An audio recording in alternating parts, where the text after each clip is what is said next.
अस्सलाम वालेकुम। उम्मीद करता हूँ आप सब खैरियत से होंगे।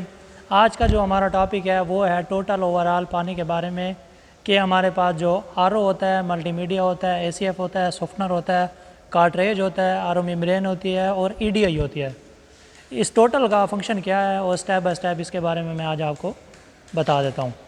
सबसे पहले ये होता है कि हमारे पास जो रॉ वाटर होता है वो रॉ वाटर कई किस्म का हो सकता है। लेक वाटर हो सकता है, सी वाटर हो सकता है, रेन वाटर हो सकता है, ग्राउंड वाटर हो सकता है और इसी तरह का कोई भी हमारे पास रॉ वाटर हो सकता है। रॉ वाटर में हमारे पास जो होती है पीएच यानी पावर ऑफ हाइड्रोजन वो भी बहुत ज़्यादा हो सकती है और कम भी हो सकती है।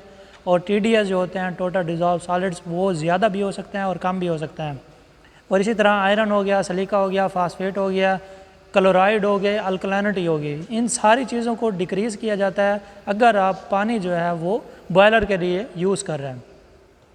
फ़र्ज़ करें हमारे पास जो रॉ वाटर है उसकी पीएच हमारे पास इंक्रीज़ है, टीडीएस इंक्रीज़ है, हार्डनेस उसकी इंक्रीज़ है और हमारे पास टर्बिडिटी भी इंक्रीज़ है, तो उसको डिक्रीज़ करने के लिए सारी चीज़ें स्टेप बाय स्टेप लगाई जाती हैं। टर्बिडिटी को रिमूव करने के लिए एक अलग सिस्टम होता है और इसी तरह पीएच को डिक्रीज़ करने के लिए अलग सिस्टम होता है और इसी तरह हमारे पास हार्डनेस को डिक्रीज़ करने के लिए अलग सिस्टम होता है। इन चीज़ों के बारे में मैं आज आपको तफसील से बता देता हूँ।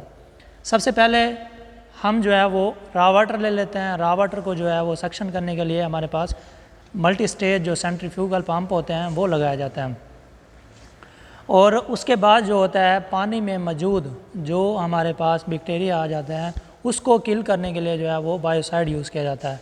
फिर हमारे पास लगाया जाता है मल्टीमीडिया। मल्टीमीडिया जो होता है हमारे पास टर्बिडिटी को डिक्रीज़ करने के लिए होता है, सस्पेंडेड पार्टिकल को डिक्रीज़ करने के लिए होता है और हमारे पास जो इसी तरह की काफ़ी सारी चीज़ें आ जाती हैं जैसे आयरन हो गया, सिलिका हो गया और इसी तरह की बाकी इम्प्योरिटीज़ होती हैं, उसको कम करने के लिए हमारे पास मल्टीमीडिया लगाया जाता है।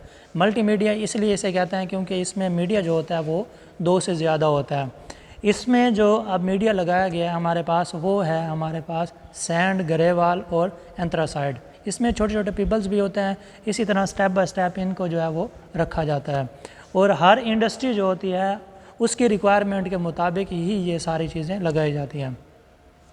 तो यहाँ पे हमारे पास जो टीएसएस हो गए वो यहाँ पे ट्रैप हो गए और बैक्टीरिया वगैरह जो हो गए वो यहाँ पे ट्रैप हो गए।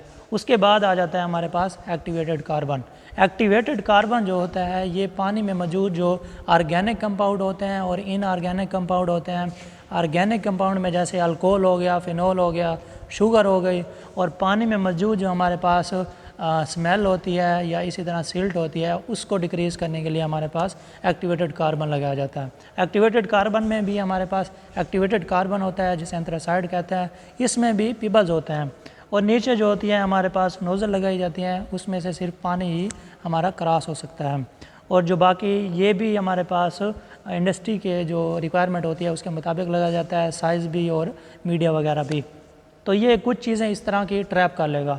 पानी में हमारे पास जो साल्ट्स होते हैं कैल्शियम और मैग्नीशियम के, उसको जो ट्रैप करने के लिए मीडिया लगाया जाता है। कहीं पे कोई लगाया जाता है, कहीं पे कोई लगाया जाता है। जो यहाँ पे हमारे पास लगाया गया है वो सोडियम जियोलाइट है।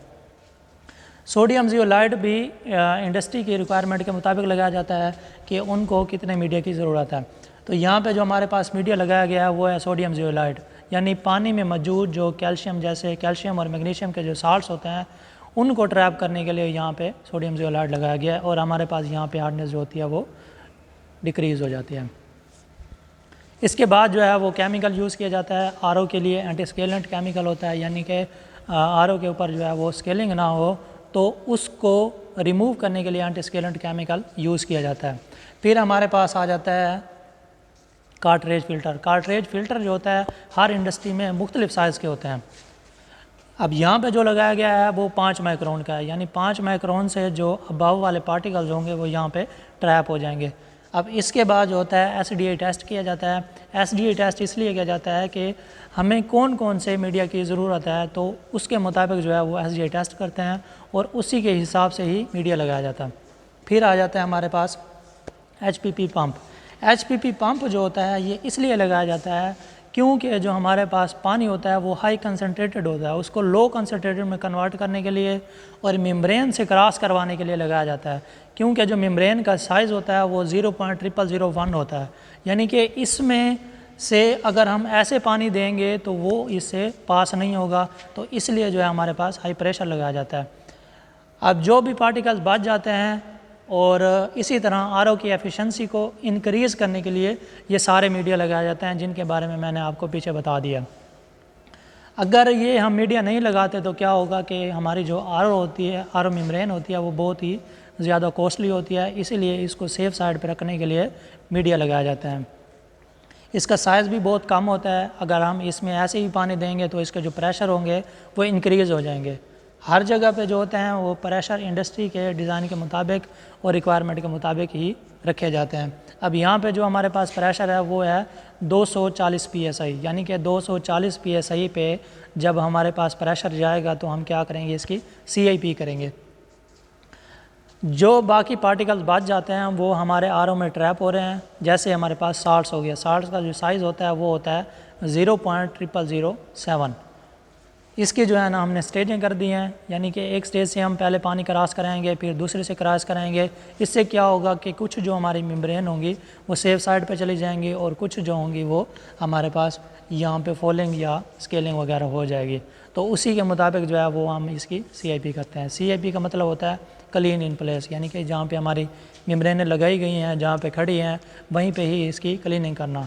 इसकी जो क्लीनिंग होती है वो हम केमिकल के ज़रिए करते हैं।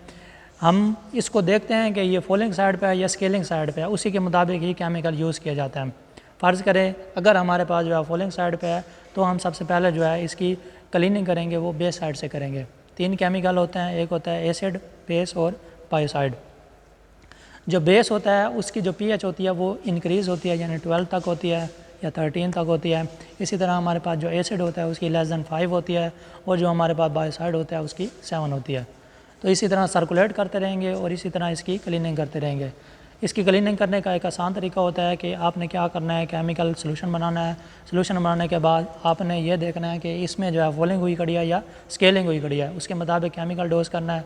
फ़र्ज़ करें हम जो है वो पहले बायो उसके साथ कर रहे हैं बेस के साथ, बेस हमने केमिकल डालना है, केमिकल डालने के बाद इसे सर्कुलेट करवाना है। सर्कुलेट कराने के बाद जो है इसको क्या करना है, एक ही दम इसके इन और आउट वाले जो वाल होंगे वो हम क्या करेंगे, क्लोज़ कर देंगे। उससे क्या होगा, इसकी सोकिंग हो जाएगी। सोकिंग से मुराद ये है कि केमिकल जब हमारा इसके अंदर इन होगा, जब हमारा पानी का केमिकल हमारा इसके अंदर खड़ा होगा तो इसमें जो भी चीज़ फॉलिंग होगी वो क्या होगी, नरम हो जाएगी और उसको हम दोबारा जब सर्कुलेट करवाएंगे तो यहाँ से निकल जाएगी।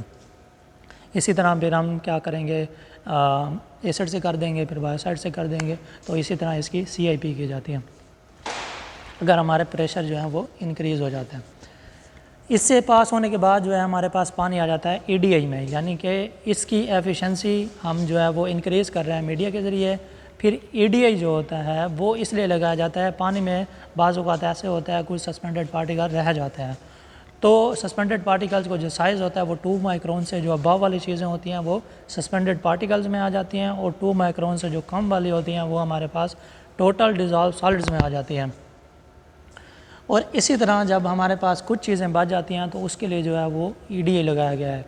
EDI में जब हम पानी देंगे, पानी में मौजूद जो भी चीज़ होगी, चाहे वो हमारे पास आयरन है, सिलिका है, TDS है या pH है, वो डिक्रीज़ हो जाएगी और इसके बाद जो है वो पानी हमारा पास डीमिनरलाइज वाटर हो जाता है। इसमें ये होता है कि इसमें एक शाफ्ट होती है, इलेक्ट्रोलाइसिस वाला सिस्टम होता है यहाँ पे, और एक EDI जो होता है हमारे पास 5 टन का होता है। इसी तरह इंडस्ट्री की रिक्वायरमेंट के मुताबिक ही EDI लगाया जाता है। एक हमारे पास इलेक्ट्रोलाइसिस एक राड होता है और इसी तरह एक पोर्शन बना दिया जाता है। जब राड के ऊपर पानी बढ़ता है तो क्या हो जाता है, उसमें जो फ़र्ज़ करें हमारे पास H2O है, तो H2O जब उस राड के ऊपर पड़ेगा तो क्या होगा, OH अलहदा हो जाएगा और इसी तरह O अलहदा हो जाएगा। तो ये पानी जो हमारे पास पॉजिटिव और नेगेटिव वाले आयंस होंगे वो एक दूसरे को कशिश करेंगे, वो रिजेक्ट में चले जाएंगे और हमारे पास पानी न्यूट्रल हो जाएगा। तो उम्मीद करता हूँ कि इस पूरे सिस्टम के बारे में आपको अच्छी तरीके से समझ आ गई होगी। इसके रिलेटेड अगर और भी कोई क्वेश्चन है तो वो आप पूछ सकते हैं। अगर आपको मेरी वीडियो अच्छी लगी है तो मेरे चैनल को सब्सक्राइब कर दें, लाइक कर दें, कमेंट्स कर दें और शेयर कर दें। अल्लाह हाफ़िज़।